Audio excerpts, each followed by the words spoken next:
they thought that he was a spirit. So I'm asking, why did they think the man did he look like a spirit? And 100%, in my 40 years, no Christian born has ever told me that he looked like a spirit. Unless you are the first one to say he looked like a spirit.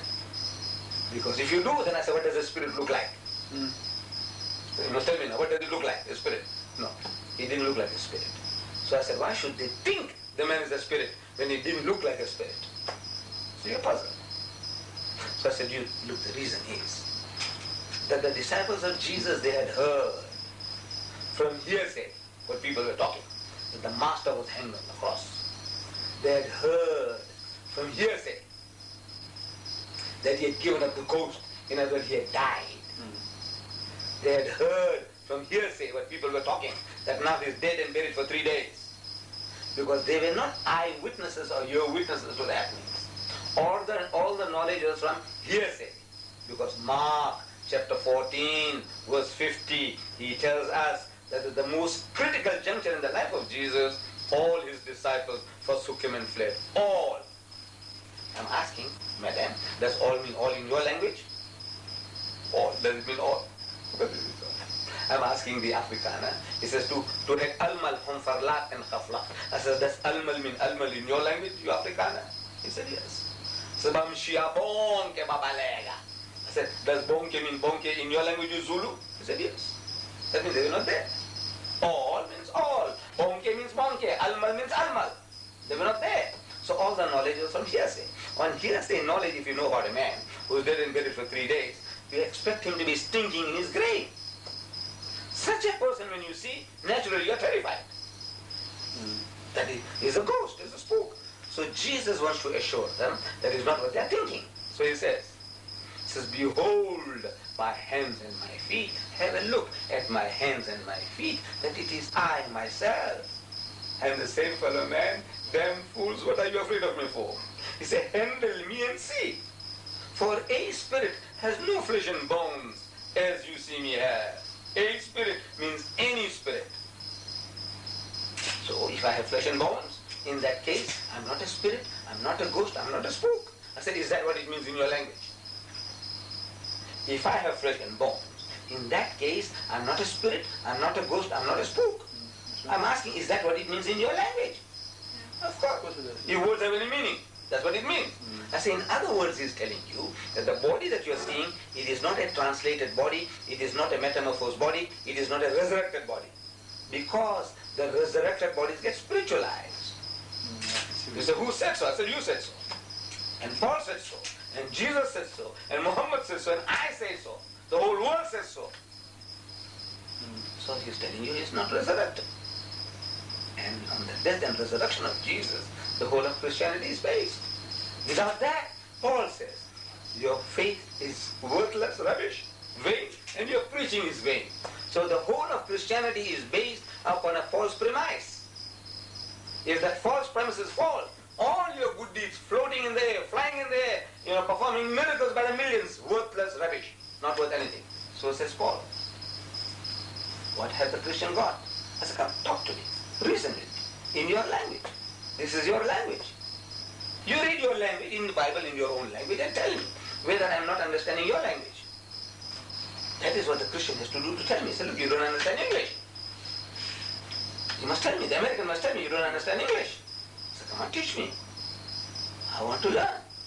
I know in your language at times you speak in opposites and you mean something else, you see. Like, this is, you're driving too fast.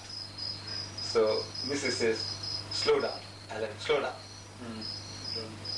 So, and you still carry on. So your daughter butts in and says, Dad, why not you slow up? Mommy is telling you, she was saying slow down, and she said, why don't you slow up? Yeah. Up and down mean the same thing. Right? Whether you say slow down or slow up, you're meaning the same thing. Right? So up and down, in English, it can mean the same thing. In and out, I can show you. Also, in English, it can mean the same thing. There is an in, you mean out. When you mean out, you mean in. I can show you that to demonstrate to you. In English, you can speak like that. But tell me now, when the man says the spirit has no flesh and bones, it means the spirit has flesh and bones. Tell me. I want to listen to you in your language. When a man says the spirit has no flesh and bone, as you see me here, so I'm not a spirit, I'm not resurrected. Because the resurrected person gets spiritualized. Paul says so. It is sown a physical body, that's what he imagined Jesus to be, and it was raised a spiritual body. He says, I'm not spirit, I'm spiritual. And he's eating boiled fish and honeycomb. And he's ever in disguise. Sunday morning, first day of the week, Mary Magdalene goes to the tomb, and she finds the tomb empty. I'm asking, why did she go there? So the scripture says she went to anoint him. I'm only reading your scripture. It says she went to anoint him. I said, now the Hebrew word for anoint is masaha, from which we get the word messiah in Hebrew and masih in Arabic, which means to rub, to massage, to anoint. So tell me now, whether Jews massage dead bodies after 3 days? The Jew says no. I said, you Christian, do you massage dead bodies after 3 days? He says no. I said, we are the closest to the Jew. Do we massage dead bodies after 3 days? The answer is no. Then why would the disciple, Mary want to go and massage the rotting body of Jesus? Because within 3 hours, rigor mortis sets in. You know, the hardening of the cell. The body starts fermenting from within. Such a rotting body, when you massage it, falls to pieces. Does it make sense that after 3 days you want to go and massage it, anoint it, do what? And it's already surrounded with 100 pounds weight of medicines and a shroud, and what she's going to do? Wait, massage what? Unless she's looking for a live person.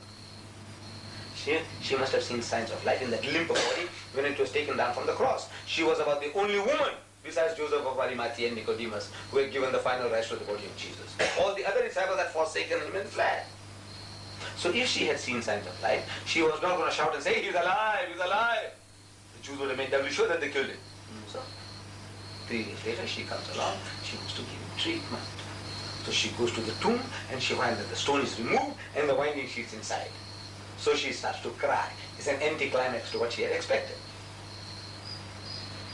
So I'm asking, why was the stone removed and why were the winding sheets unbound? Because for a resurrected body, you don't have to remove the stone to come out. For a resurrected body, you don't have to unwind the winding sheets to move. That's the need of this physical body. Removing the stone, unwinding the winding sheets. This body needs that.